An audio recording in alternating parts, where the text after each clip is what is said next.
வணக்கம் என் அன்பு குழந்தைகளே, வாருங்கள் இன்றைய திருக்குறள் கற்போம். அதிகாரம் 19 புறங்கூறாமை. குறள் 181. அறம் கூறான் அல்ல செய்யினும் ஒருவன் புறம்கூறான் என்றல் இனிது. விளக்கம்.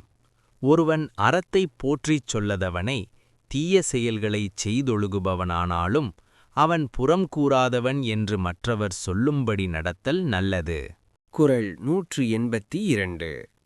அறநழியே அல்லவை செய்தலின் தீவே புறநழியே பொய்த்து நகை. விளக்கம்.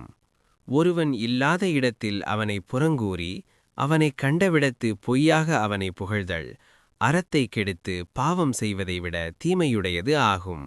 குறள் 183. புறங்கூறி பொய்த்துயிர் வாழ்தலின் சாதல் அறம் கூற்றும் ஆக்கத்தரும். விளக்கம். பிறனை காணாத விடத்து அவனை இகழ்ந்து பேசி கண்டபோது அவனை புகழ்ந்து வாழ்தலை விட அவ்வாறு செய்யாது இறப்பது மேலானது. குறள் 184. கண்ணின்று கண்ணறச் சொல்லினும் சொல்லற்க முன்னின்று பின்னோக்காச் சொல். விளக்கம். ஒருவன் உன் முன்னிலையில் உனக்கு வருத்தம் தரத்தக்கதை சொன்னானாயினும் அவன் எதிரில் இல்லாதபோது அவனை இகழ்ந்து பேசக்கூடாது. குறள் 185. அறம் சொல்லும் நெஞ்சத்தான் அன்மை புறம் சொல்லும் புன்மையார் காணப்படும். விளக்கம். ஒருவனது புறங்கூறும் குணத்தைக் கொண்டு அவன் அறத்தை நல்லதென்று போற்றும் உள்ளம் இல்லாதவன் என அறியலாம். குறள் 186.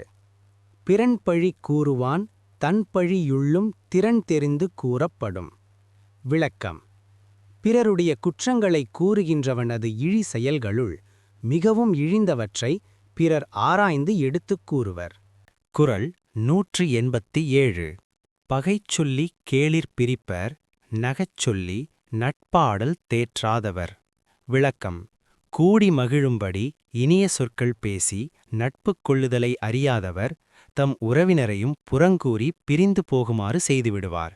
குறள் 188. துண்ணியார் குற்றமும் தூற்றும் மரபினார் எண்ணெய்கொள் ஏதிலார் மாட்டு. விளக்கம். தம்மோடு நெருங்கிப் பழகுவோரது குற்றத்தையும் புறங்கூறிப் பரப்புகின்றவர் அயலாரது குற்றத்தை எவ்வாறு தூற்றாமலிருப்பார்? குறள் 189. அரண் நோக்கி ஆற்றுங்கொள் வையம் புறன் நோக்கிப் புன்சொல் உரைப்பான் பொறை. விளக்கம். ஒருவன் இல்லாத சமயம் பார்த்து அவனை பழித்துக் கூறுபவரின் உடலை இவ்வுலகம் அறத்தை எண்ணி சுமக்கிறது போலும். குறள் 190. ஏதிலார் குற்றம்போல் தங்குற்றம் காண்கிற்பின் தீதுண்டோ மண்ணும் உயிர்க்கு. விளக்கம். புறங்கூறுவதற்காகப் பிறர் குற்றங்களைக் காண்பது போல புறங்கூறுதலாகிய தம் குற்றத்தையும் காண்பாராயின் அவர்க்கு எத்தீங்கும் உண்டாகாது. அடுத்த வீடியோவில் இன்னும் திருக்குறள் கற்றுக்கொள்வோம். நன்றி. மீண்டும் வருக.